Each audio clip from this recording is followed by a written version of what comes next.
nan da muka dawo kisare da muka new chapter शुरू की bioenergetics mun manan da bioenergetics बारे में detail के खबर हो सही है che bioenergetics necessity कोश में न्यू चैप्टर दे देना मफी मु एंजाइम और माइटोसिस ऑलरेडी चिकन में माइटोसिस वाले सेल साइकिल वाले बोले जब मुका सरे bioenergetics तो पदी माइजान सिंपल कोई के ना उस जिता सु दे को मकसद कोई है bioenergetics नो खोप जिता सु का बया टॉपिक के वसली बायो ऑलरेडी का सु पेज रे जैसे डायरेक्टली और energetic mean energy know the bioenergetic definition मसशी पर definition के अर्थ अपराधे मु बेसन डिफाइन को the study of transformation of energy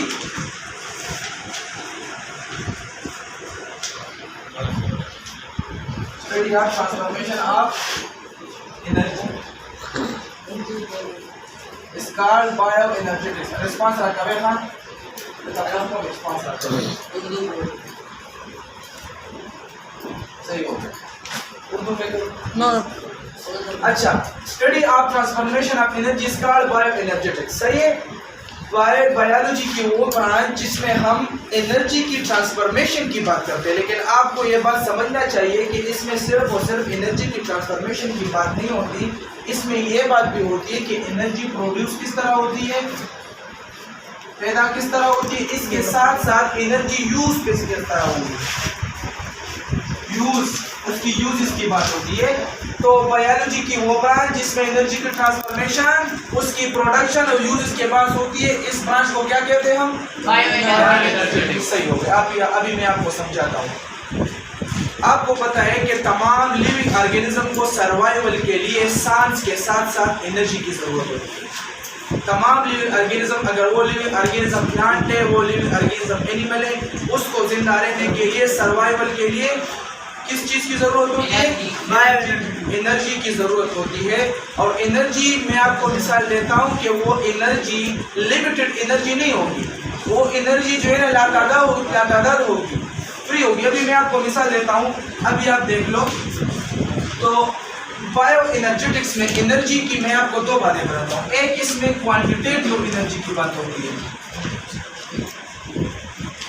quantitative energy की बात होती है और दूसरी कौन सी एनर्जी क्वांटिटेटिव की बात होती है दूसरी किसकी कन्वर्जन की इसकी बात होती है इसलिए कन्वर्ट किस तरह होती है अभी एक को मैं एक्सप्लेन करता हूँ कन्वर्जन ऑफ एनर्जी अगर हम क्वांटिटेटिव एनर्जी की बात करें तो इसमें हम ये बात करेंगे कि हमें एनर्जी कितनी दरकार है अभी आप आम जिंदगी में देखो आप सोचो आपको दिन में पानी कितना दरकार है आप कितना पानी पीते हो आपके खुराक में कार्बोहाइड्रेट की मिकदार कितनी है आपको कितनी मिकदार में प्रोटीन इस्तेमाल करना है कितनी मिकदार में कार्बोहाइड्रेट इस्तेमाल करना है उस मिकदार जिस तरह उसका मिकदार है उस तरह एनर्जी का भी मिकदार है ना कि आप एनर्जी कितना यूज करोगे तो ये आगे जाके रिएक्शन करे और आगे जाके हमें खुराक देगा हमारे सेल्स को जो है ना सेल्स की एक्टिविटी में मदद देगा क्योंकि एनर्जी वाहिद वो चीज़ है जिससे जो है ना हमारा सेल्स एक्टिव होता है हमारे सेल्स की एक्टिविटी को बरकरार रखने के लिए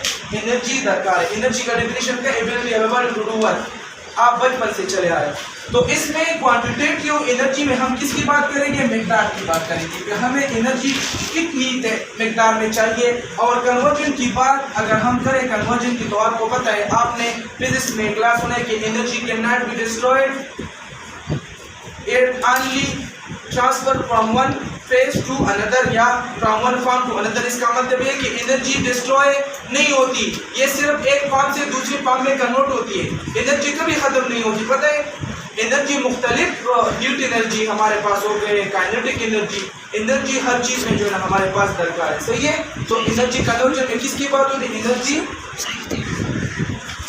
कैन नॉट बी डिस्ट्रॉयड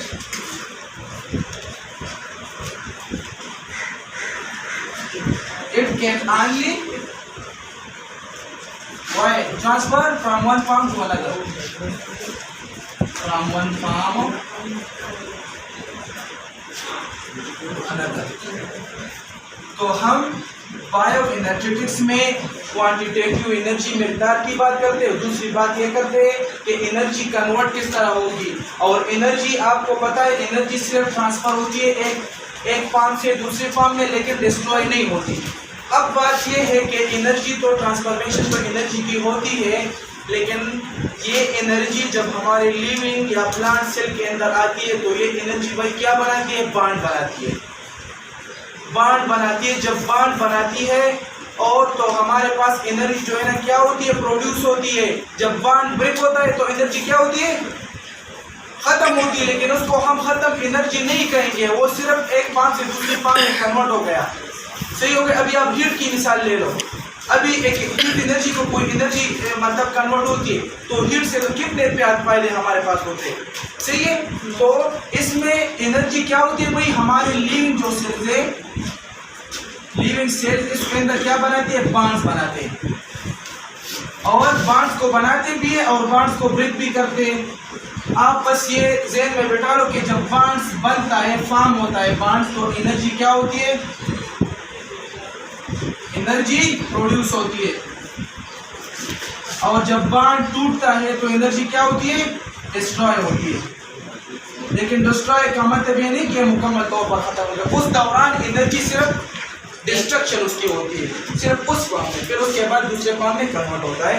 तो हम बायो एनर्जेटिक में सिंपल इन दो चीज़ों की बात करते हैं, एनर्जी की। अभी मैं आपको मिसाल लेता हूँ। अभी आपको तो मैंने बताया कि एनर्जी हमें क्या चाहिए भाई? फ्री एनर्जी चाहिए। फ्री एनर्जी होगी तो वो यूज़ भी होगी और उसके फायदे भी बहुत ज़्यादा है। हमारे पास एनर्जी लिमिटेड है, खुदा ना पास एनर्जी खत्म होगी तो हम फिर क्या करेंगे? तो एनर्जी याद रखो कि हम क्या पढ़ेंगे, एनर्जी की बात जब होगी तो एनर्जी लिविंग सेल को फ्री चाहिए। फ्री चाहिए, लिमिटेड नहीं चाहिए। लिमिटेड एनर्जी नहीं चाहिए हमें क्या चाहिए? हमें फ्री एनर्जी चाहिए। तो अभी आप देखो अल्लाह ताला के कुदरत पे गौर करो। आपने आयत भी पढ़ा है ना कि अभी बेशक तुम अल्लाह की कौन कौन सी नेमतों को झुटलाए हो। अल्लाह की नेमतों पे गौर करो तो अल्लाह ताला ने एनर्जी हमें किस फॉर्म में दी है? सूरज की फॉर्म में। सन वाहिद ऐसी एनर्जी है जो ना खत्म होने वाला जरिया है। आप कयामत तक सन को यूज करो, बहुत सारे पावर प्लांट लगाओ, उसको सोलर सिस्टम को, लेकिन सन की एनर्जी बिल्कुल खत्म नहीं होती। तो अल्लाह ताला ने सूरज को पैदा किया और सूरज की जो एनर्जी है ये जो है ना अनलिमिटेड है, ये ना खत्म होने वाला जरिया है। जब तक दुनिया है, जब तक कयामत नहीं आएगी, सूरज उसी की तरह रहेगा, ना उसकी रोशनी में कोई फर्क पड़ेगा और ना इसकी एनर्जी कम होगी। अभी आप देखो पूरी दुनिया में लोगों ने सोलर सिस्टम बनाए। आजकल लोग को इलेक्ट्रिसिटी की इतनी जरूरत नहीं है। सही है। लोग हर चीज़ का जो है ना सोलर सिस्टम बनाते। घरों में जो है ना हम ये टूल्स वगैरह जैसे फ्रिज हो गया, वॉशिंग मशीन, एनीथिंग, हम जो है ना क्या बनाए? सोलर बनाते। तो अभी आप देखो अभी सूरज की एनर्जी तो आ गई, लेकिन सूरज की एनर्जी कहाँ पर वही यूज होगी? सूरज की एनर्जी कौन यूज करेगा? हम यूज करेंगे। हम तो यूज करते हैं, लेकिन हम जो है ना ये आर्टिफिशियल चीज़ों में यूज करते हैं। सूरज की एनर्जी नेचुरली कौन यूज करेगा?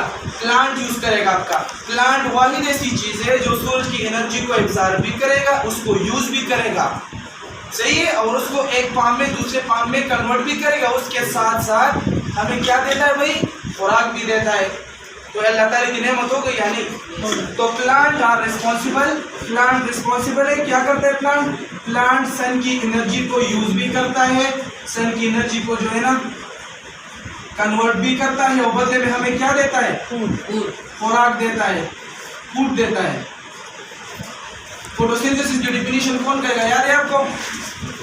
फोटोसिंथेसिस पे गौर करो कि the process by which plant uses sunlight, carbon dioxide and water and give us oxygen.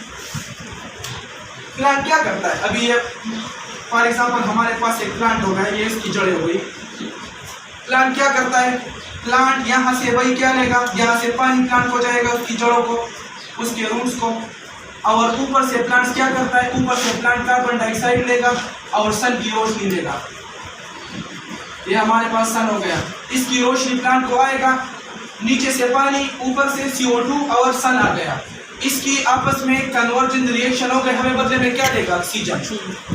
तो प्लांट की वजह से ऑक्सीजन जो है ना हमें मिलता है, हमें O2 देता है, ऑक्सीजन देता है। तो प्लांट वाली चीज़ें जो सन की एनर्जी को एब्जॉर्ब करता है, उसको जो है ना यूज़ करता है, बदले में हमें खुराक भी देता है और बदले में हमें क्या देता है? ऑक्सीजन भी देता है। लेकिन हम ह्यूमंस की बात करें, आपके बुक में नहीं, लेकिन आप नोट करो, ह्यूमंस में भी सन का बहुत ज़्यादा रोल है। सही। आप देखो हमारे वजूद में एक विटामिन है। विटामिन डी क्या करता है भाई? ये कहाँ से मिलता है? ये सन से मिलता है। ये क्या करते हैं? हड्डियों को मजबूत बनाते हैं, आपकी हड्डियों बोन्स वगैरह को ये मजबूत करता है, स्ट्रॉन्गनेस देता है। आप देखो, मैं आपको मिसाल देता हूँ, आप उस बंदे को लो जो सारा दिन भाई पबजी पे गेम में खेलते हैं, कमरे में पड़ा है। दूसरा, आप जो है ना ऐसे जमींदार को देखो कि वो दिन की रोशनी में, सूरज की रोशनी में काम करते हैं, आप मजबूत कौन होगा? वो जमींदार होगा ना, उसमें सूरज की रोशनी एटलीस्ट पड़ती है। लेकिन हाँ, इस तरह नहीं कि गर्मियों में आप जो है ना सूरज इस तरह दौड़ते हो, ये मतलब नहीं। सूरज में अल्ट्रा वायलेट रेज भी है, सही है, जो आपकी वजूद को हार्म पहुँचाती, लेकिन उससे बचाने के लिए अल्लाह ने ओजोन लेयर भी बनाए, सही है। तो सूरज की रोशनी हमें चाहिए, लेकिन हमें लाजमी चाहिए कि हम थोड़ा बहुत सूरज की रोशनी को एब्जॉर्ब करें, सही है। तो बायो एनर्जेटिक्स में इस तरह की बात होती है। सबसे पहले समरी को देख ले। Study of transformation of energy is called bio energetics, सही है। इसमें एनर्जी प्रोड्यूस और यूज होती है। इसमें क्वांटिटेटिव एनर्जी की बात होती है, भाई हमें कितनी एनर्जी दरकार है हमारी नॉर्मल एक्टिविटी को बरकरार रखने। दूसरी बात, इसमें एनर्जी की कन्वर्जन होती है। आपको पता है एनर्जी डिस्ट्रॉय नहीं होती, सिर्फ एक पाम से दूसरी पाम में चली जाती है। तीसरा बात, लिविंग सेल्स के अंदर जाके क्या बनाता है भाई? बॉन्ड्स बनाता है। बॉन्ड्स को जो है ना बनाता भी है, ब्रेक भी करता है। बनाते हैं तो एनर्जी प्रोड्यूस होती है, ब्रेक होती है, एनर्जी डिस्ट्रॉय होती है। इसके बाद हमें एनर्जी कौन देता है? सन देता है, एक अनलिमिटेड सोर्स है सन, सही हो गया। और प्लांट वही चीज़ है जो सन की एनर्जी को एब्जॉर्ब करता है, उसको जो है ना यूज़ करता है, बदले में हमें क्या देता है? खुराक देता है, सही है। तो that's all about bio energetic, सही है। होप आपको समझ आ गया होगा, सही है। आपके जो क्वेश्चन है आप पूछ सकते हो, सही है।